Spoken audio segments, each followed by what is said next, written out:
이 시간을 조용히 하나님 앞에 기도하며 예배로 나아가기를 원합니다. 우리 같이 기도하실 때 하나님, 지난 일주일 동안의 삶 가운데서도 저희들과 함께 하시고 거룩하신 하나님의 은혜로 지켜주셨다가 이렇게 하나님 전에 나와 하나님을 예배할 수 있게 하시니 감사합니다. 하나님, 예배하는 이 시간 가운데 우리를 향하신 하나님의 놀라우신 은혜와 사랑을 다시 한번 기억하며 감사함으로 하나님을 예배할 수 있게 도와달라고, 오직 주님만 바라보게 하시고 주님만 높여드릴 수 있는 시간 될 수 있게 도와달라고 우리 조용히 하나님 앞에 기도하며 예배로 나아갑니다. 은혜로우신 하나님 감사를 드립니다. 지난 일주일 동안의 삶 가운데서도 저희들과 함께 하시고 거룩하신 하나님의 은혜를 지켜주셨다가 이렇게 하나님들의 나와 하나님을 예배할 수 있게 하시니 감사합니다. 하나님, 예배하는 이 시간 가운데 온전히 하나님만 바라보게 하시고 하나님만 높여드릴 수 있는 시간 될 수 있도록 인도하여 주시옵소서.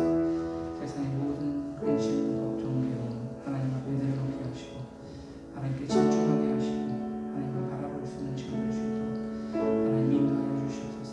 하나님, 시간 성령으로 충만케 하여 주시옵소서. 하나님께서 기뻐 받으시는 것 되시도록 주시옵소서.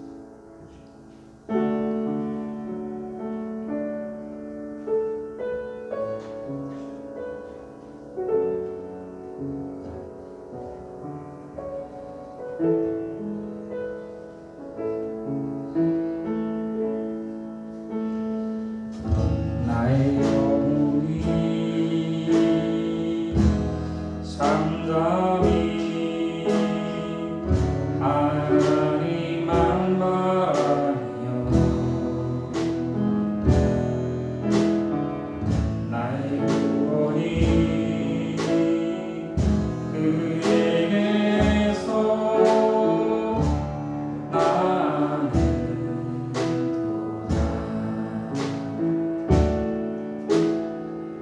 나의 영혼아 잠잠히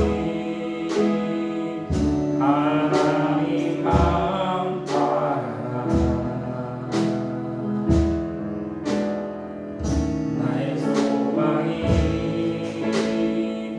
저에게서 나는도다.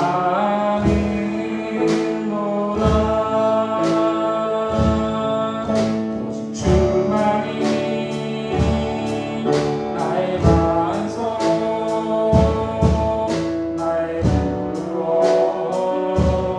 구원이시니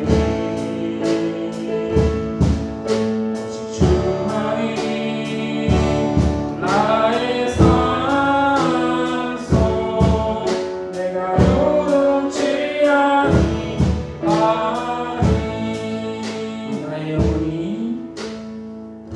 나의 영혼이 간절히 여호와를 갈망하며 나의 입술이 여호와를 사랑하리.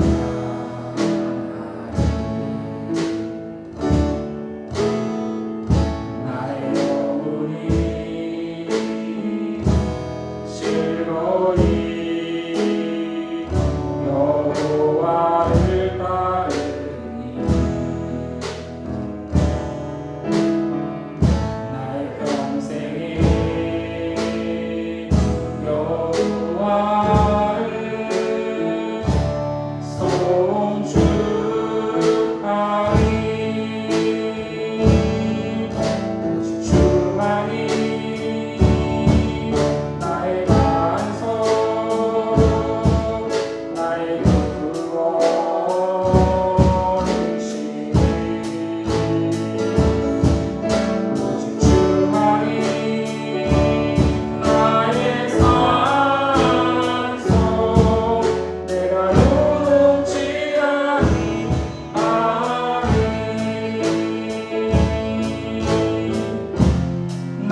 오직 하나님께만 있음을 고백합니다. 이 시간 우리가 하나님을 예배할 때 우리를 구원하신 하나님의 사랑을 기억하며 감사함으로 하나님을 예배할 수 있게 도와주시고, 이 시간에 우리를 성령으로 충만케 하셔서 하나님께서 우리에게 들려주신 그 말씀을 듣고 깨닫게 하시고 하나님의 말씀대로 살아가는 모두가 주시게 도와달라고 이 시간 예배를 위해서 다같이 간절히 기도합니다. 사랑하며 충만하신 하나님 아버지 감사를 드립니다. 하나님 이 시간에 우리가 하나님 전에 모여 하나님을 예배하게 하시니 감사를 드립니다. 우리를 향하신 그 놀라우신 사랑으로 우리를 구원하셔서 하나님 백성 삼아주시고 하나님의 예배할 수 있는 은혜를 베풀어 주시니 감사드립니다. 우리가 오늘도 그 은혜를 기억하며 감사함으로 하나님을 예배할 때 하나님께서 기뻐 받으신 예배가 될 수 있도록 하나님 주시고 인도하여 주시옵소서. 하나님 이 시간 우리를 성령으로 충만케 하여 주시옵소서.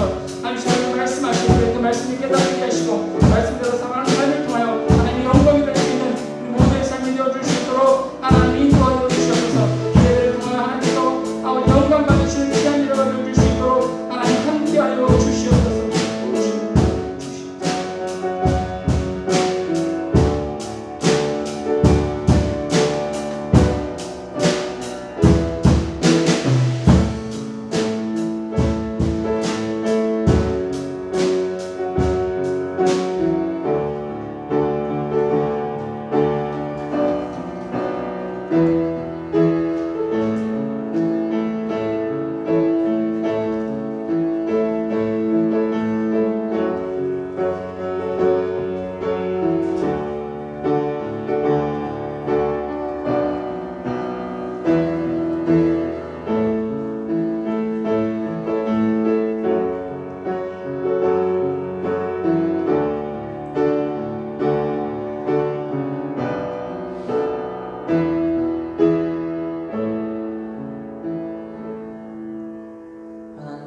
지난 일주일 동안도 하나님께서 함께 하셔서 은혜 가운데 살게 하시고 이렇게 거룩한 주일 하나님 앞에 나와 예배하게 해주셔서 감사합니다. 아직도 많은 사람들이 코로나로 인해 힘들어하고 있습니다.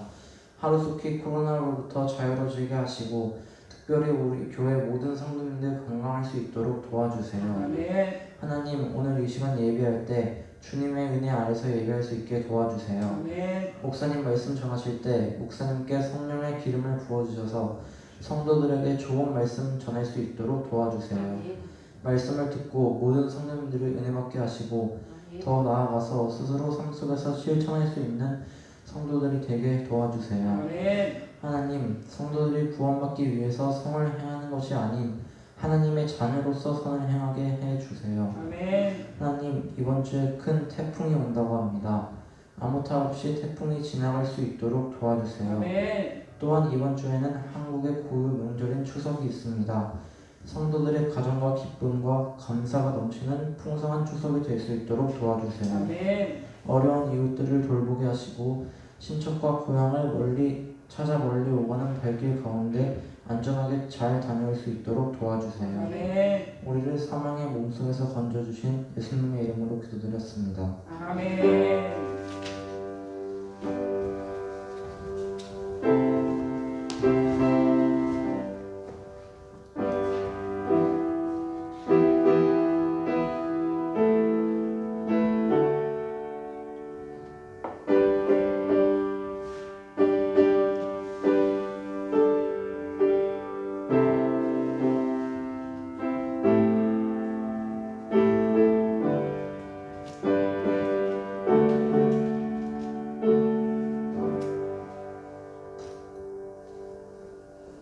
이 시간에는 우리 교동문 40번 시편 96편 말씀을 함께 교독합니다. 교동문 40번 시편 96편 말씀 우리 함께 교독합니다.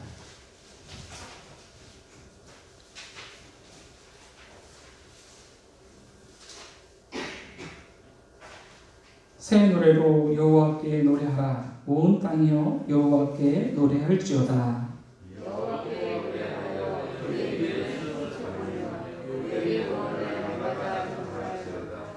그의 영광을 백성들 가운데 그의 기이한 행적을 만민 가운데에 선포할지어다.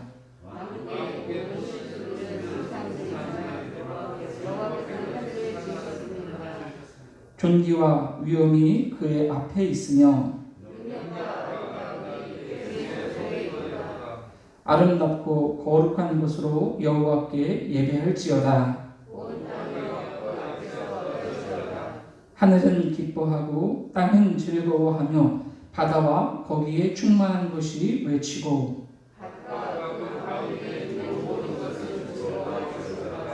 그때 숲의 모든 나무들이 여호와 앞에서 즐거이 노래하리니 그가 의로 세계를 심판하시며 그의 진실하심으로 백성을 심판하시리로다. 아멘. 이 시간 우리 다 같이 사도신경하심으로 우리의 신앙을 고백합니다. 전능하사 천지를 만드신 하나님 아버지를 내가 믿사오며 그 외아들 우리 주 예수 그리스도를 믿사오니 이는 성령으로 잉태하사 동정녀 마리아에게 나시고 본디오 빌라도에게 고난을 받으사 십자가에 못 박혀 죽으시고 장사한 지 사흘 만에 죽은 자 가운데서 다시 살아나시며 하늘에 오르사 전능하신 하나님 우편에 앉아 계시다가 저리로서 사는 자와 죽은 자를 심판하러 오시리라. 성령을 믿사오며 거룩한 공회와 성도가 서로 교통하는 것과 죄를 사하여 주시는 것과 몸이 다시 사는 것과 영원히 사는 것을 믿사옵나이다. 아멘. 이 시간에 우리 찬송가 279장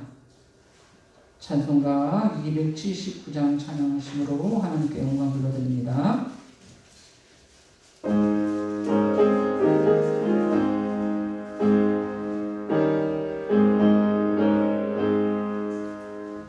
인내하신 구세주여 내가 이오니 죄인을 하실 때에 날 부르소서. 주여 주여 내가 이오니 죄인을 하실 때에 날 부르소서. 자비하신 보좌 앞에 엎드려 사복하고 회개하니 이름 주소서. 주여 주여 내가 이오니 죄인을 하실 때에 날 부르소서. 주의 공로를 의지하여 주께 나오니 사랑함을 놓치시고 구원하소서. 주여 주여 내가 이오니 죄인을 하실 때에 날 부르소서. 왕복 끊어 우리 주여 위로하소서. 우리 주와 같은 신이 어디 있을까. 주여 주여 내가 이오니 죄인을 하실 때에 날 부르소서. 아멘. 아멘. 오늘 우리에게 들려주실 하나님의 말씀은 로마서 8장 1절에서 4절까지 말씀입니다. 신약성경 249페이지 로마서 8장 1절에서 우리 4절까지의 말씀을 다 같이 한 목소리로 합독하십니다. 시작. 그러므로 이제 그리스도 예수 안에 있는 자에게는 결코 정죄함이 없나니 이는 그리스도 예수 안에 있는 생명의 성령의 법이 죄와 사망의 법에서 너를 해방하였음이라.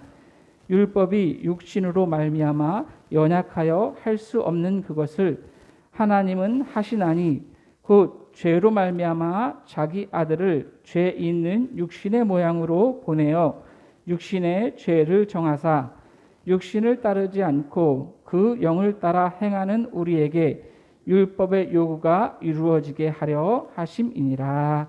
아멘. 오늘 우리와 함께 읽은 본문 말씀을 통해서 생명의 성령의 법이라는 제목으로 우리 함께 은혜를 나누기를 원합니다.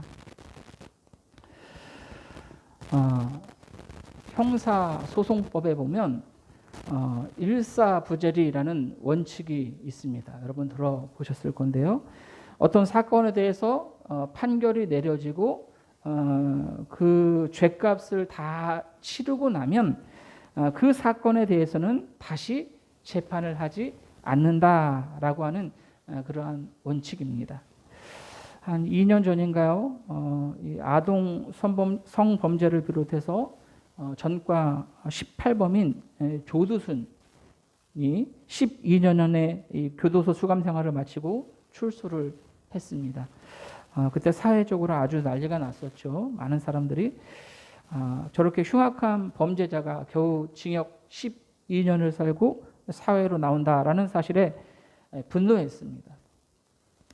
흉악한 범죄자인 조두순 같은 사람에게 겨우 12년이라니 그때 재판을 잘못해서 12년밖에 살지 않았으니까 저 사람은 더 살게 재판을 다시 해야 한다라든지 또는 그냥 다시 교도소로 이렇게 보내야 하는 거 아니냐라는 그러한 말들이 많이 있었습니다. 하지만 법적으로 그가 12년이라는 그러한 형을 마쳤기 때문에 그 사람이 다른 범죄를 저지르지 않는 한 다시 교도소로 보낼 수는 없다는 겁니다. 이것이 바로 일사부재리의 원칙입니다. 그런데 이런 일사부재리의 원칙은 형사소송법에만 있는 것이 아닙니다. 우리 그리스도인들에게도 이러한 원칙이 똑같이 적용됩니다. 그것은 바로 예수님께서 나의 모든 죄를 용서하시기 위해 내 대신 십자가에 못 박혀 죽으셨기 때문에 우리가 그분을 믿기만 하면 우리는 죄의 처벌을 받을 필요가 없다는 겁니다. 지난 시간에는 우리가 이 죄의 유혹으로부터 자유로울 수 없다라는 것에 대해서 함께 말씀을 나누었습니다. 마음으로는 하나님의 법을 즐거워하지만 이 죄의 정욕이 나를 사로잡아서 자꾸만 우리를 넘어뜨리려고 한다라는 그러한 우리가 넘어지는 죄를 따라가는 그러한 모습을 볼 수 있게 된다. 그럴 때마다 어때요? 율법은 우리를 정죄합니다. 너 그거 잘못했어. 너 그거 죄야. 라고 이렇게 정죄한다라고 하는 거예요. 그래서 결과는 항상 똑같습니다. 오호라 나는 곤고한 사람이로다. 이 사망의 몸에서 누가 나를 건져낼까? 항상 결과가 똑같다는 거예요. 이러한 탄식, 후회 이런 것이 우리의 마지막에 똑같은 결과로 남을 수밖에 없다는 거예요. 그런데 바울은 우리에게 한 가지 희망의 메시지를 던져주고 있습니다. 그 메시지는 바로 예수 그리스도가 이 사망의 몸에서 우리를 건져주셨다라고 하는 겁니다. 바울은 오늘 본문을 통해서 예수 그리스도 안에 있는 자에게 어떠한 일이 일어나는지에 대해서 말씀하고 있습니다. 무엇보다 먼저 예수 그리스도 안에 있는 사람은 정죄함이 없습니다. 오늘 보면 1절 말씀을 보십시오. 그러므로 이제 그리스도 예수 안에 있는 자에게는 결코 정죄함이 없나니. 결말이 항상 비참할 수밖에 없는 그 끝은 사망일 수밖에 없는 우리의 인생 가운데 우리를 사망에서 건져주실 분이 오셨다라고 하는 거예요. 그분은 바로 예수 그리스도입니다. 이제 그리스도 예수 안에 있는 사람은 결코 정죄함이 없다는 겁니다. 이 말은 죄에 대한 마땅한 법적인 형벌이나 하나님의 진노하심에서 자유롭게 되었다라고 하는 거예요. 하나님의 어떠한 형벌, 이 진노하심에서 우리가 피할 수 있게 되었다라고 하는 겁니다. 우리가 어떻게 이 죄에 대한 형벌이나 진노하심에서 자유로울 수 있을까요? 예수 그리스도가 이미 우리를 대신해서 그 모든 죄의 형벌과 진노를 십자가에서 받으셨기 때문입니다. 그래서 우리는 일사부재의 원칙에 따라서 예수님이 내 대신 죄를 다 이 죄값을 치르셨기 때문에 우리는 우리에 대한 죄를 다시 치를 필요가 없다는 거예요. 우리가 과거에 지었던 모든 죄, 그리고 지금 짓고 있는 죄와 또 앞으로 지을 죄까지 그 모든 죄를 예수님께서 대신 지시고 십자가에 못 박혀 죽으셨습니다. 그렇게 우리를 사망에서 건지신 것입니다. 그래서 예수 그리스도를 믿는 사람, 그의 안에 있는 사람은 다시는 그 어떠한 죄에 대해서도 정죄함이 없다는 겁니다. 그렇다면 여러분, 우리가 이러한 생각을 해볼 수가 있어요. 야, 그럼 예수 믿는 사람은 결코 정죄함이 없으니까 내 마음대로 살아도 되는 것 아닌가? 그렇습니까, 여러분? 하나님께서는 성도가 잘못해도 무조건 다 눈 감아 주실까요? 망나니처럼 그냥 아무렇게나 살아도 됩니까? 어차피 우리는 구원받을 거니까? 결코 그렇지 않다는 겁니다. 정죄함이 없다라는 것은 성도가 이 죄의 길로 가는 것을 허락하신다는 그러한 뜻이 아닙니다. 정죄함이 없다라는 것은 너 이거 죄야, 그러니까 너 지옥이야, 이렇게 말씀하시지 않는다는 거예요. 사망에 내버려두지 않으신다는 것입니다. 그럼 어디요? 대신 성도가 잘못했을 때는 징계를 하십니다. 정죄는 없지만 징계는 있다는 거예요. 죄를 지으면 그에 상응하는 징계를 하신다는 겁니다. 우리가 자녀들을 키우다 보면 이 자녀들이 잘못할 때가, 물론 먼저 우리 자녀들뿐만이 아니라 우리들도 잘못할 때가 많이 있죠. 근데 우리가 자녀들을 이렇게 키우다 보면 자녀들이 잘못할 때가 참 눈에 보이죠. 다른 친구들을 때리기도 하고 남의 물건에 손을 대기도 하고 거짓말을 하기도 합니다. 그렇다고 해서 여러분, 그 부모가 자기 자녀를 버립니까? 버리는 부모가 있습니까? 그렇지 않습니다. 아무리 잘못을 해도 자녀를 버리는 부모는 없습니다. 잘못하면 회초리를 들죠. 그래서 바른 길로 가게 하는 거예요. 하나님도 마찬가지입니다. 하나님 아버지께서는 우리를 정죄해서 이 멸망의 길로, 이 사망에 내버려두지 않으신다는 거예요. 하지만 우리가 잘못된 길로 가면 사랑의 징계를 하신다는 거예요. 하나님께서 우리를 징계하시는 것은 우리가 그의 아들이기 때문에 그렇습니다. 우리를 사랑하시기 때문에 그래요. 율법은 우리가 잘못했을 때 정죄합니다. 너 그러니까 넌 지옥 가야 돼. 너 죄야. 이렇게 정죄한다는 거예요. 율법이 그래요. 그래서 결국에는 사망에 이를 수밖에 없다는 겁니다. 이것이 오늘 본문이 말하는 죄와 사망의 법. 이것이 바로 율법이 지배하는 삶입니다. 이 죄와 사망의 법에서 우리 주님이 건지셨다는 거예요. 우리를 해방하시고 새로운 법을 우리에게 주셨습니다. 우리는 원래 죄와 사망의 이 법의 지배를 받는 사람들이었지만 예수님께서 우리를 구원하시고 우리에게 새로운 법을 주셨다는 겁니다. 예수 그리스도를 믿으면 여러분 세 가지가 바뀐다고 합니다. 첫째는 신분이 바뀝니다. 죄의 자녀, 마귀의 종에서 하나님의 자녀로 신분이 바뀐다고 하는 겁니다. 둘째는 소속이 바뀝니다. 전에는 항상 이 땅에 속한 사람들이었어. 우리가 땅의 것만 바라보면서 땅의 것에 전전 근거하는 사람이었지만 예수를 믿고 나서는 우리가 하늘에 속한 사람이 됩니다. 이 땅의 것은 중요하지 않습니다. 그래서 영원한 하나님 나라를 바라보며 사는 거예요. 그리고 세 번째는 지배를 받는 법이 바뀝니다. 오늘 보면 2절 말씀 보시면 이는 그리스도 예수 안에 있는 생명의 성령의 법이 죄와 사망의 법에서 너를 해방하였습니다. 그렇습니다. 여러분, 우리는 법이 바뀐 사람들이에요. 로마에 가보면 로마법을 따르는 그런 말이 있듯이 우리는 법이 바뀐 그러한 사람들입니다. 전에 우리는 죄와 사망의 법, 율법이 지배하는 그러한 사람들이었습니다. 그러나 이제 예수 그리스도 안에서 우리를 지배하는 법은 생명의 성령의 법입니다. 로마서 6장 14절은 죄가 너희를 주장하지 못하리니 이는 너희가 법 아래 있지 아니하고 은혜 아래에 있습니다. 여러분, 우리는 율법 아래 거하는 사람들이 아닙니다. 하나님의 은혜 아래 거하는 그러한 사람들이 되었다는 겁니다.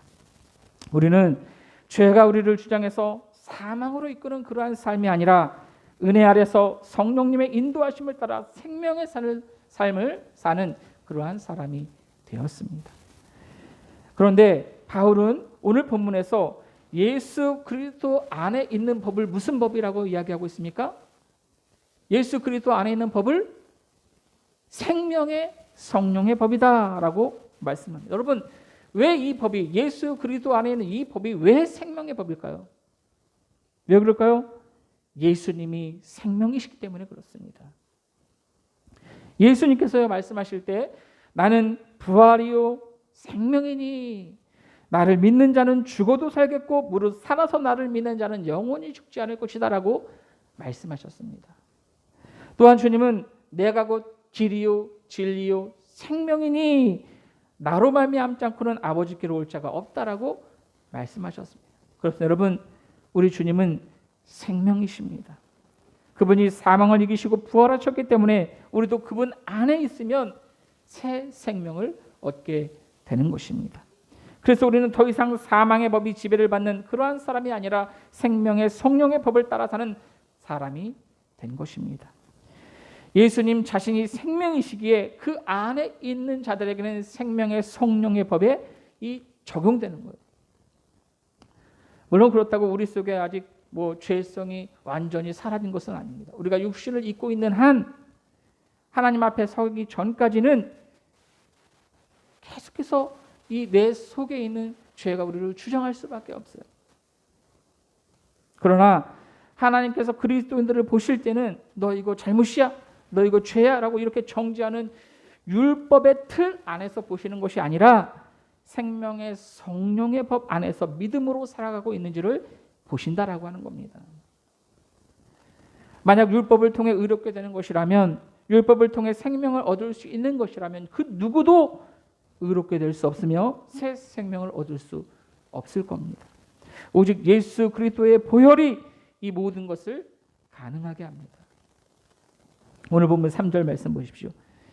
율법이 육신으로 말미암아 연약하여 할 수 없는 그것을 하나님은 하시나니 곧 죄로 말미암아 자기 아들을 죄 있는 육신의 모양으로 보내어 육신의 죄를 정하사. 그렇습니다, 여러분. 육신으로는 연약하여 할 수 없지만 우리는 육신의 몸을 가지고 있어서 연약해서 할 수가 없어요. 하지만 하나님께서 자기 아들 예수 그리스도를 죄 있는 육신의 모양으로, 성육신, 이 땅에 오신 거예요. 육신의 몸으로 이 땅에 오셨죠. 그래서 그 예수님의 몸에 죄를 이렇게 정하셨다. 육신의 죄를 정했다라고. 정했다라는 말은 선고했다, 선포했다, 그런 뜻입니다. 즉 하나님께서 예수님의 육체의 죄를 선언하셨다. 하나님은 죄 없으신 예수님에게 우리 모든 인간의 죄를 포개서서 덮으시고 그 죄의 대가를 치르게 하신 것입니다. 우리가 받아야 할 모든 진노와 저주를 예수님께서 대신 받으신 거예요. 이 모든 일들이 가능할 수 있었던 것은 하나님께서 계획하셨고 실행하셨기 때문입니다. 모든 것들 하나님이 이루신 거예요. 무슨 뜻입니까? 이 말은 구원의 주도권이 우리에게 있는 것이 아니라 하나님께 있다라는 말입니다. 우리의 구원은 우리에게서 결정되는 것이 아니라 하나님께로부터 주어지는 은혜의 선물이다라고 하는 거예요.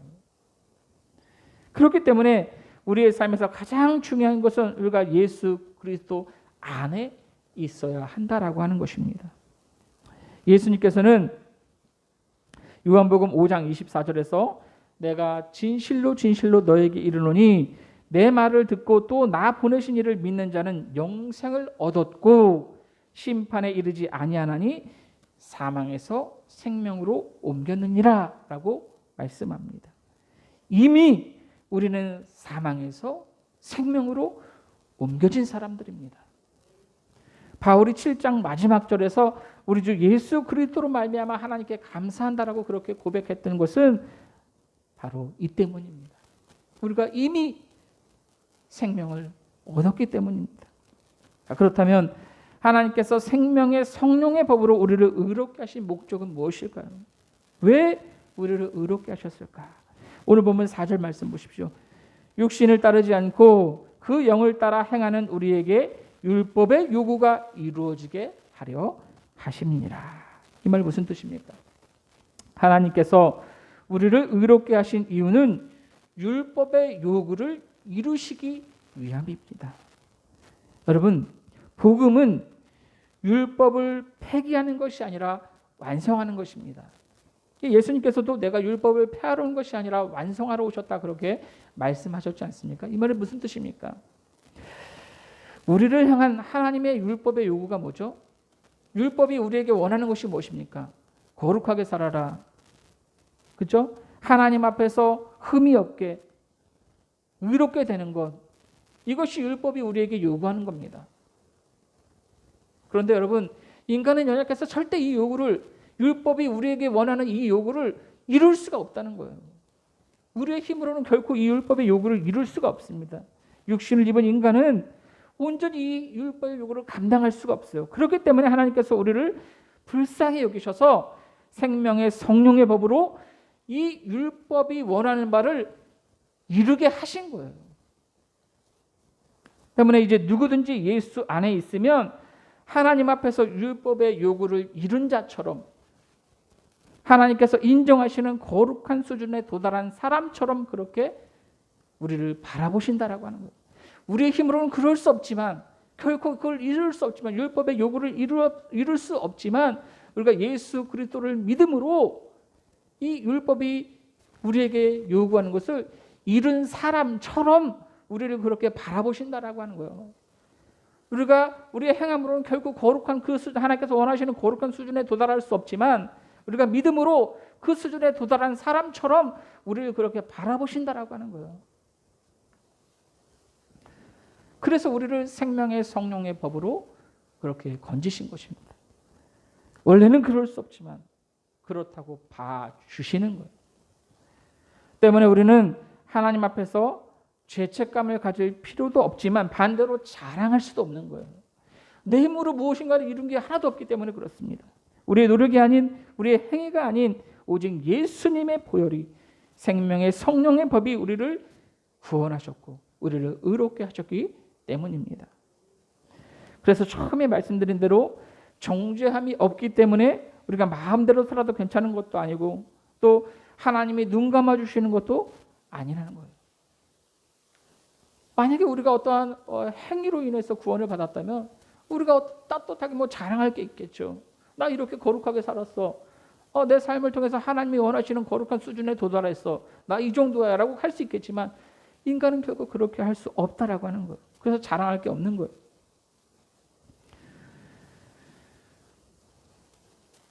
초대교회 이 영지주의자들이라는 이단들이 있었습니다. 이 이단들은 구원받은 사람은 아무렇게나 살아도 괜찮다라고 그렇게 주장했어요. 어차피 구원받을 거니까. 그러나 여러분, 결코 그렇지 않습니다. 우리는 성령의 법을 따라 사는 사람들입니다. 오늘 보면 4절 말씀 다시 한번 주의 깊게 보십시오. 오늘 보면 4절 말씀 보시면 육신을 따르지 않고 그 영을 따라 행하는 우리에게 율법의 요구가 이루어지게 하려 하심이라. 여기서 그 영은 성령을 의미합니다. 구원받은 사람은 성령의 인도하심을 따라야 한다라는 그러한 말입니다. 자기가 하고 싶은 대로 사는 것이 아니라 성령의 이끄시는 대로 그렇게 살아야 한다라고 하는 겁니다. 생명의 성령의 법을 따르는 성도들은 율법이 원하는, 율법이 우리에게 요구하는 그 수준에 도달한 사람들이 될 수 있다라고 하는 거예요. 아니, 그렇게 바라봐 주신다라고, 그럴 수 없지만 하나님이 그렇게 인정해 주시는 그러한 사람이 된다라고 하는 겁니다. 여러분, 저와 여러분은 예수 그리스도 안에 있기 때문에 더 이상 결코 정죄함이 없음을 믿으시기 바랍니다. 이제 예수 그리스도 안에서 생명의 성령의 법을 따라 살 수 있기를 부탁을 드립니다. 하나님께서 우리를 보실 때는 이 법을 통해서 보신다는 겁니다. 그래서 완전하지 못하지만 우리의 노력으로는 우리의 의지로는 결코 이룰 수 없지만 의롭다고 그렇게 인정해 주시는 겁니다. 그러니 우리의 삶은 그 은혜에 보답하는 삶이 되어야 할 것입니다. 예수 안에 거하며 예수님처럼 하나님께 순종하는 그러한 삶으로 하나님께서 인정하시는 저와 여러분의 삶이 될 수 있기를 예수님의 이름으로 간절히 부탁을 드립니다. 오늘 주 말씀을 기억하시면서 같이 기도하실 때 하나님 죽을 수밖에 없는 우리를 예수 그리스도의 보혈로 구속하시고 새 생명을 주시니 감사합니다. 하나님 우리가 예수 안에 있으면 우리 대신 십자가에서 죽으신 주님으로 인해 결코 정죄함이 없다는 것을 기억하며 생명의 성령의 법으로 우리를 구원하신 주님께 감사하며 그 은혜를 기억하며 하나님 앞에 우리의 구원이 우리의 힘이 아닌 하나님께 있음을 고백하며 정욕대로 사는 삶이 아니라 성령의 인도하심을 사는 우리 모두가 될 수 있게 도와달라고 오늘 들은 말씀을 기억하시며 다 같이 간절히 기도합니다. 사랑하며 충만하신 하나님 아버지 감사를 드립니다. 오늘도 하나님께서 사랑하시는 우리 거룩한 주의 백성들 하나님 전에 나와 하나님을 예배할 수 있게 하시고 말씀으로 새롭게 하시니 감사를 드립니다. 영원히 죽을 수밖에 없는 사망에 처할 수밖에 없는 우리를 예수 그리스도의 보혈로 구속하시고 새 생명을 주시니 감사를 드립니다. 하나님과 예수 그리스도 안에 있으면 다시는 결코 정죄함이 없다는 것을 늘 기억하며 우리를 위해 죽으신 그 주님의 보혈을 기억하며 감사함으로 하나님의 은혜에 보답하는 삶을 살아갈 수 있도록 하나님 인도하여 주시옵소서. 생명의 성령의 법으로 우리를 구원하신 주님께 감사하며 구원의 주도권이 철저하게 하나님께 있음을 고백하며 겸손하게 하나님 말씀에 순종하는 삶을 살아갈 수 있도록 육신의 정욕을 따르지 않고 성령님의 인도하심을 따라 살아갈 수 있는 우리 모두가 될 수 있도록 하나님 인도하시고 함께하여 주시옵소서. 우리의 삶을 통하여 영광 받으시는 우리 모두가 되어 줄 수 있도록 하나님과 인도하여 주시옵소서.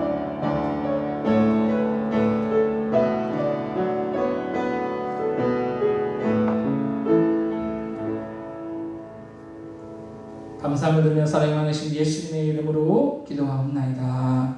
아멘. 이 시간에는 우리 찬송가 251장 찬양 드실 때 여러분들의 생명을 하나님 앞에 동원하시고 주여 목사님 응원 좀 해주세요.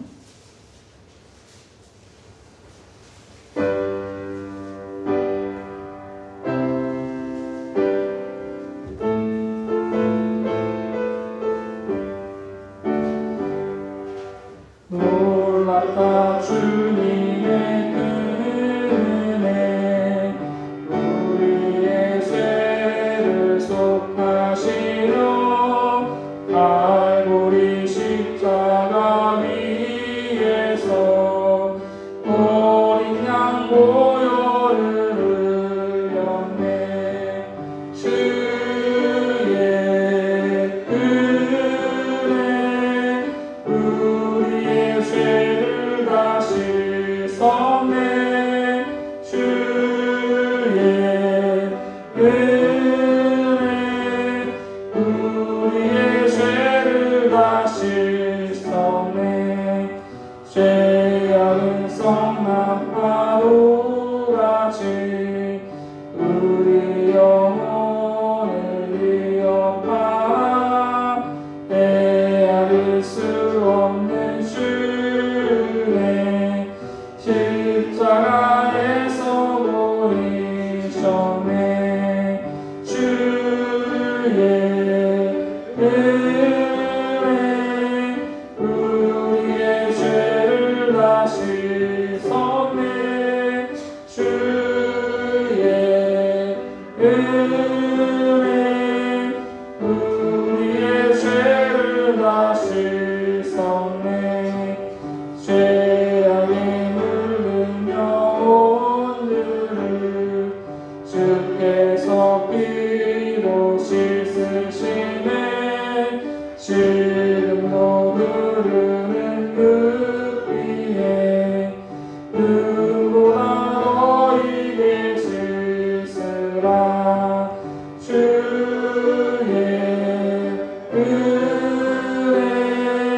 은혜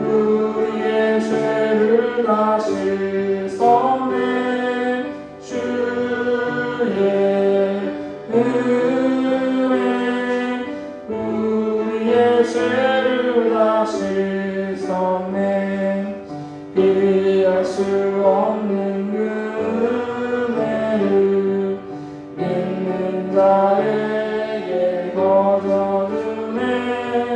영되어 주 앞에 나와서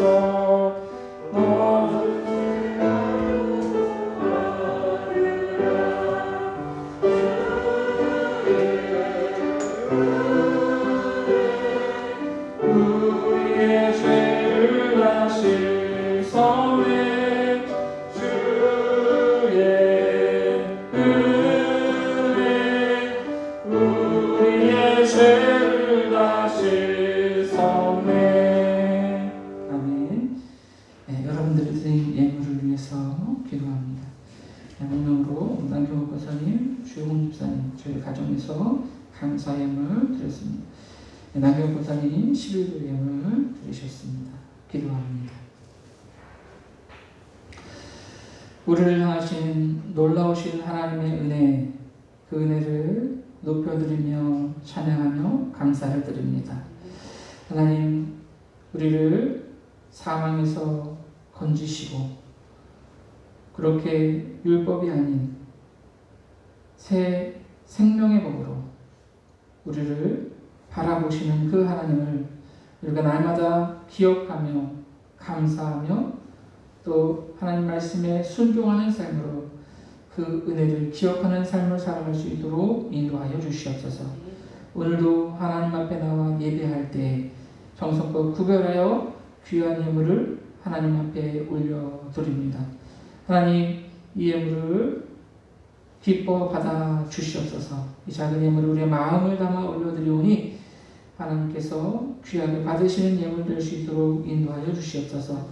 하나님, 하나님께서 우리를 구원하시고 또 순간순간마다 우리의 삶을 인도하심에 감사해서 이렇게 감사의 마음을 담아 하나님 앞에 이 귀한 예물을 올려드릴 때에 우리의 삶 가운데 더욱더 감사의 제목들이 차고 넘칠 수 있도록 하나님 인도하여 주시옵소서. 모든 것이 하나님의 것임을 고백하며 전국 창고에 쌓아올리는 심정으로 11조 예물을 드리는 손길이 있습니다. 하나님 예물을 기뻐 받아주시고 그 사업장 가운데 가정 가운데 충만한 주의 은혜가 넘칠 수 있도록 인도하여 주시옵소서. 예물을 드리는 손길이나 또한 이름 드리는 손길이나 드리고 싶지만 드리지 못한 손길이 동일한 하나님의 은혜의 역사로 함께 하시고 이 예물이 하나님 나라를 확장하기 위해서 귀하게 사용되어 줄 수 있도록 인도하여 주시옵소서. 감사함을 드리며 사랑이 많으신 예수님의 이름으로 기도하옵나이다. 아멘. 이 시간에 우리 교회 소식 말씀드리겠습니다. 우리 옆에 있는 분들과 인사하겠습니다. 함께하면 행복합니다. 사랑하고 축복합니다. 예, 고맙습니다. 우리 하준이가 기도한 대로 내일부터 오늘부터 태풍 여태껏 경험만 보지 못한 그런 태풍이 온다고 뉴스에서 계속해서 이렇게 하고 있는데 안전하시고 또 탈 없도록 주의해 주시면 감사를 드리겠습니다. 또 이번 주 토요일이죠. 우리 추석 명절이 있는데 가족들과 함께 감사가 넘치는 풍성한 한가위가 될 수 있기를 부탁을 드립니다. 추석 가정예배 순서지가 준비되어 있습니다. 필요하신 분들은 가져가셔서 사용하시면 감사하겠습니다. 원래 오늘부터 우리가 동영상을 이렇게 찍지 않기로 했었는데 우리 교회에 이렇게 코로나가 걸리신 권사님이 계십니다. 그래서 좀 못 나오셨는데 코로나가 걸려서 못 나오는데 그 소식을 듣고도 제가 안 찍을 수가 없어서 동영상을 찍었습니다.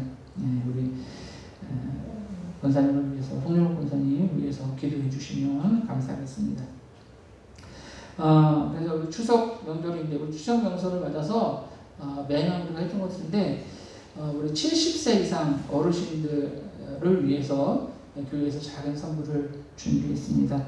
70세 이상 되신 어르신들, 남경 권사님 나이 속이시고 가져가시면 안 됩니다. 70세 이상 되신 어르신분들 나가실 때 꼭 하나씩 가져가시면 감사하겠습니다. 우리 9월 셋째 주 18일인데요. 우리 창립 7주년 감사예배로 하나님께 영광 부릅니다. 벌써 믿기지가 않지만 저도 7년이나 되었네요. 감사하는 마음으로 하나님께 영광 돌리며 예배하겠습니다. 9월달 예배 성리분들 주보를 참고하시고 예배 20분 전에 오셔서 기도를 준비해 주시면 감사하겠습니다. 우리 다 같이 일어나서 찬송가 292장 찬양하심으로 하나님께 영광 돌려드립니다.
제가 오늘 저녁에 감곡에 있는 우리 푸른마을 교회라고 집회를 인도하러 갑니다. 은혜를 끼치고 돌아오시도록 위해서 기도해 주시면 감사하겠습니다. 기도합니다. 이제는 우리의 모든 죄를 덮으시고 십자가에서 우리를 위해 죽으신 우리 주 예수 그리스도의 은혜와 하나님 아버지의 무한하신 사랑하심과 우리의 삶을 이끄시는 성령님의 역사하심이 오늘도 하나님 앞에 나와 예배하며 생명의 성령의 법을 따라 예수님처럼 살다 예수님처럼 하나님께 인정받기를 원하는 우리 모든 성도들 머리 위 저들의 가정과 직장과 사업장 위에 삶의 모든 영역 위에 이제부터 영원토록 함께 계시기를 간절히 축원하옵나이다. 아멘.